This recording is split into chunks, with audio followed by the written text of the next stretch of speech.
Hi, I'm Vicki. I'm glad you're here. Today I have 6 cards on pre-embossed paper. So this paper has already been embossed. It comes as plain white cardstock, and several craft companies manufacture these. These came from Stampinup, but if you can't find them on the web, you can make your own. There's nothing special about the paper other than it's plain white cardstock. And the secret to success with this is to have embossing patterns that are close together. So if you have some embossing folders with geometric shapes on it, small dots, small rectangles, anything like that would work. But these were in my stash from what I have from Stampin' Up. And you can see there's a deboss side as well.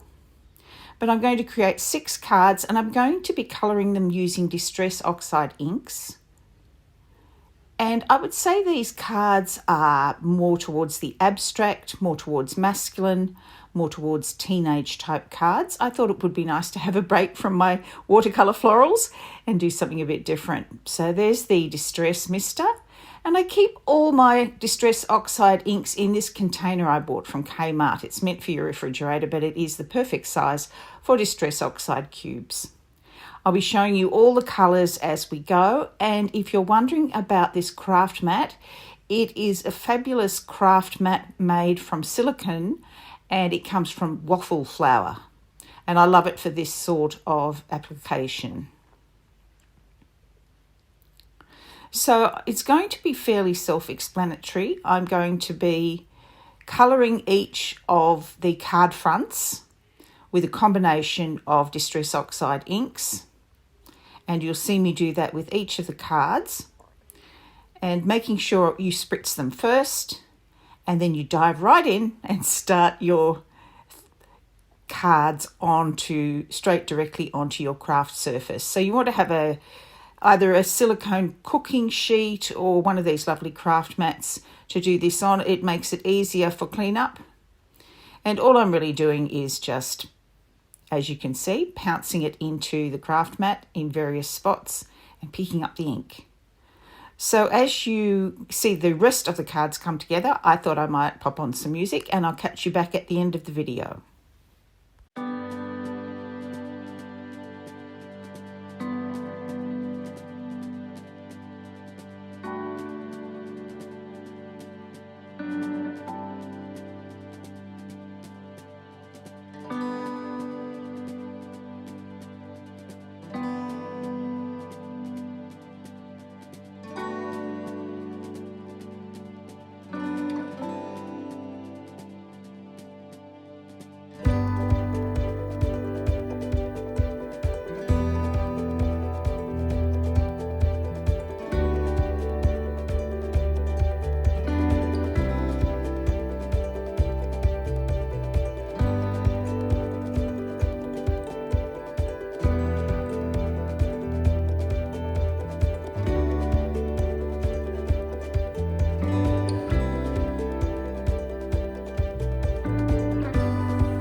So you can see how I'm colouring these quote chips.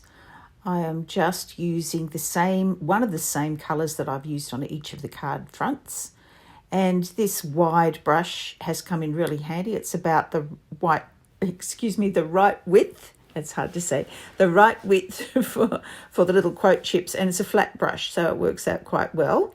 I found this method was a little bit easier and less messy than using the blending brush that I started with. So just choose one of those colours that you've used. You can see I'm going for mustard seed here because that's one of the colours on the card front. And some of these quote chips look better with landscape cards. Some look better with portrait cards. You get to choose how you want to put them on. Some of them I'm going to place a little bit higher than others when I put them on the card front. But these take a little while to dry. So set them aside or use a heat gun on them. And here's the last one coming in now. I'm going to use mowed lawn on this one. And just going to use that paintbrush again.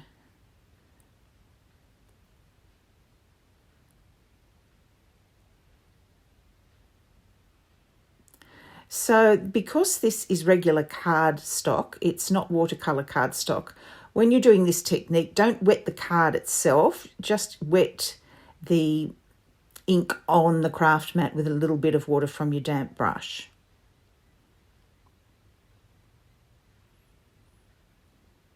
Now I have my card fronts all ready, and I'm going to adhere them with high-tack double-sided tape. And I also use this high-tack double-sided tape from Express It to adhere the quote chips, and I added a little bit of liquid glue as well, which you don't see me doing here. That's off camera. But if you only have the regular double-sided tape, I recommend that for your quote chips, which are quite a heavy element, you add some liquid glue as well, just for added insurance. And the other thing I found helpful, because this paper has been wetted down with the use of the wet media on the top of it, it can help to just pop it under a large stamping block while you're waiting for the glue to dry. And it helps flatten out your cards a little bit too.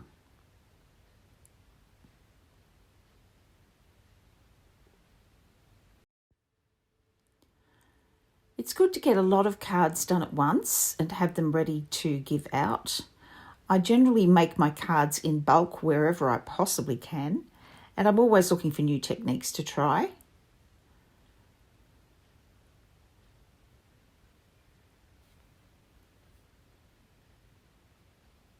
So you can see here I've used this high-tack tape on the back of the quote chip, and I'm also adding a little bit of glue to it,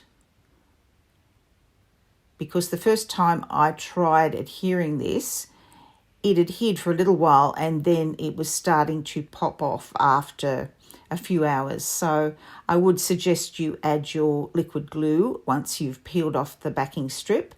Add that glue as extra insurance. And this is where my tea ruler is invaluable.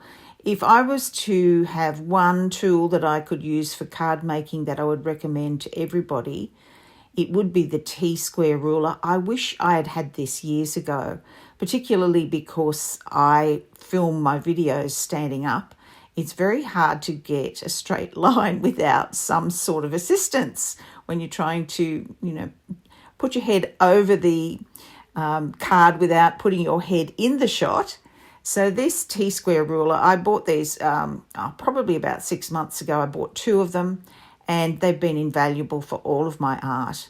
And there's nothing that spoils a project worse than having something put on slightly off kilter. So this really helps.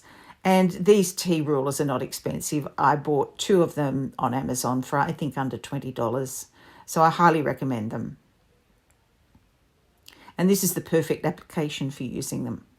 Now you can see with the positioning of these quote chips, some are in the centre, some are landscape, some are portrait, some are higher, some are lower. And I thought that was fun. I could just mix it up a bit. And these sayings are really nice, and each of the quote chips is around the same size. It can be slightly longer or shorter, but they're all the same height, I guess. The letters are the same height.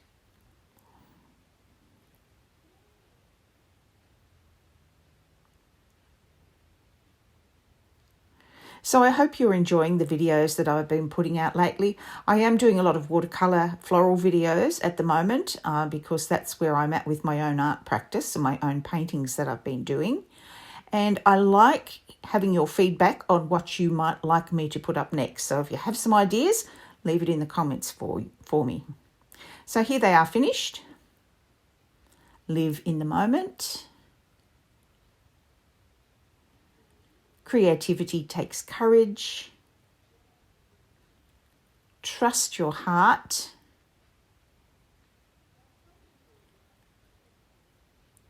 Take the scenic route.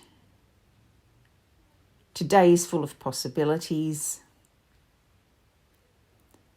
And dwell in possibility. There's some really nice sayings there. I hope you enjoyed today's project. If you did like this video, please drop me a heart and maybe leave a comment. And I'd love it if you subscribe to my channel if you haven't done so already. That's all for today. Bye.